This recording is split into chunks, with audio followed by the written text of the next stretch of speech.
Мимо них вы проходите утром. На том месте, где находились города народа Лута, по воле Аллаха возникло зловонное озеро. Ни его вода, ни окружающие его земли не пригодны для использования ввиду их плохого качества и того, что они находятся в глубокой низине. Возникновение этого озера послужило поучительным примером, предостережением и знамением, указывающим на величие Аллаха Всевышнего, который всегда может отомстить каждому, кто не подчиняется его велениям, считает лжецами его посланников и идет на поводу у своих страстей. С другой стороны, это знамение указывает на то, что Аллах оказал милость своим верующим рабам, ведь Он спас их от гибели и вывел из мрака к свету, о чем в Коране сказано так: «Поистине в этом знамение, но в большинстве своем они не веруют. Поистине Господь твой, Он всемогущий, милосердный». Сура 26, аяты 8 и 9. Аллах Всевышний также сказал: «А на восходе солнца их поразил вопль, и мы перевернули вверх дном их селение и осыпали их камнями из обожженной глины. Поистине в этом знамение для тех, кто способен видеть. Поистине эти города находились на торной дороге, ведущей из Мекки в Шам. Поистине в этом знамение для верующих». Здесь имеются в виду люди, которые обладают проницательностью и понимают, как Аллах изменил эти населенные и процветающие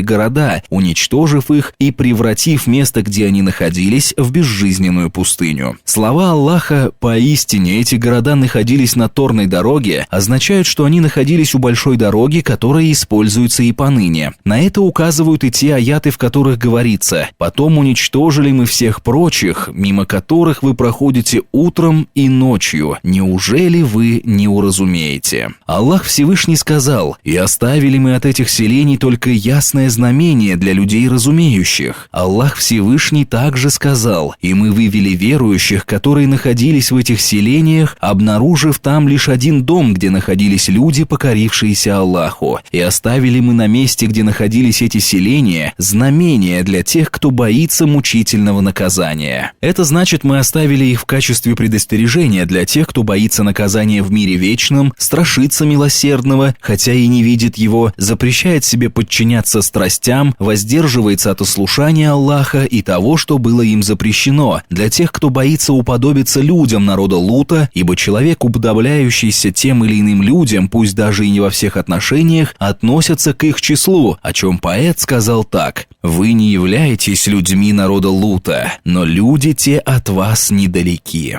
Разумный человек, который боится своего Господа, выполняет то, что велит ему всемогущий и великий Аллах, и принимает руководство посланника Аллаха, да благословит его Аллах и да приветствует, указывающего ему, что вступать в связь можно только с дозволенными ему женами и невольницами. Такой человек ни в коем случае не должен поддаваться влиянию шайтана, иначе действие этих угроз распространится и на него, и он станет одним из тех, о ком было сказано: «Недалеки они от несправедливых».